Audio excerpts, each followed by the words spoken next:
देखिए, यहाँ पर अभी जो है पूरी स्थिति को नियंत्रण करने के लिए रामपुर जाते वक्त चंद्रशेखर आज़ाद को डिटेन कर लिया गया और पुलिस प्रशासन की तमाम टीमें वहाँ पर मौजूद हैं। तमाम स्थिति से निपटने की कोशिश यहाँ पर जिला प्रशासन की तरफ से की जा रही है। लेकिन ये कहा जा रहा है कि चंद्रशेखर आज़ाद जिस दलित लड़के की मौत होने पर उसके परिवार को सांत्वना देने के लिए जा रहे थे, उस दौरान जो है ज़्यादा उग्र भीड़ ना हो या उनके पहुँचने से कहीं ना कहीं वहाँ पर बवाल की स्थिति उत्पन्न ना हो, ऐसी इन तमाम जो हैं अटकलें हैं और इन तमाम परिस्थितियों को रोकने के लिए पुलिस ने उन्हें डिटेन किया है ताकि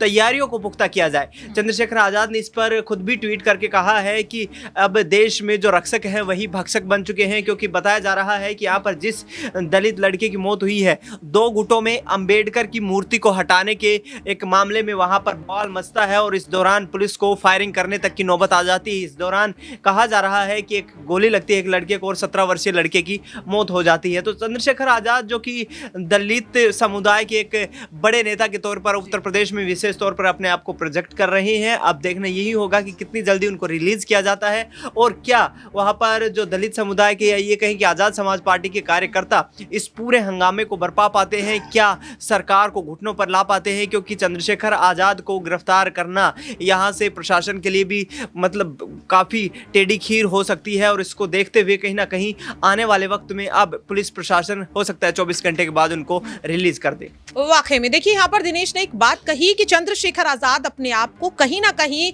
दलितों के सामने एक उनके मसीहे के तौर पर दिखाने की कोशिश कर रहे हैं, लेकिन जब बात दलितों की होती है तो कहीं ना कहीं दलित समुदाय के लिए मसीहे के तौर पर तो बीएसपी सुप्रीमो मायावती भी देखी जाती हैं। लेकिन आज आखिरकार मायावती कहाँ हैं? क्योंकि दलितों पर जिस तरीके से लगातार अत्याचार की घटनाएं बढ़ती जा रही हैं, न केवल उत्तर प्रदेश में बल्कि देश के अलग अलग राज्यों में भी, लेकिन मायावती इन तमाम मुद्दों पर अपनी राय अभी तक तो रखती हुई नजर नहीं आई है। लेकिन आज जिस तरीके से आजाद की गिरफ्तारी हुई है, क्या अब ऐसे में इस पूरे मामले पर मायावती का रुख देखने के लिए मिल सकता है? यहाँ पर मेरे सहयोगी प्रांशी भी हैं और प्रांशी से इस चीज को समझेंगे कि इससे पहले भी कई ऐसी घटनाएं हमने देखी यूपी में, लेकिन बीएसपी सुप्रीमो इस तरह के मामले पर बोलती हुई नजर नहीं आई। आजाद की आज गिरफ्तारी हो चुकी है, क्या लग रहा है, क्या अब वो बोलती हुई नजर आएंगी?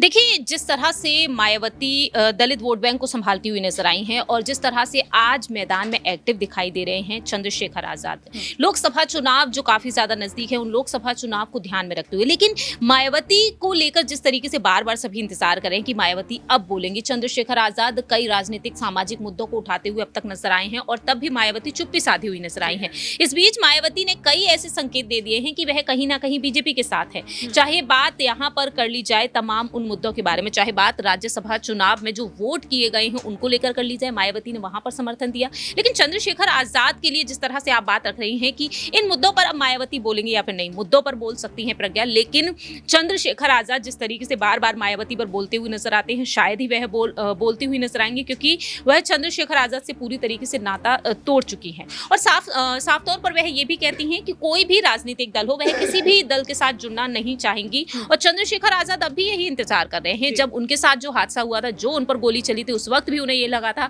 कि मायावती अब बोलेंगी, लेकिन उनका कहना ये रहा कि उनका ये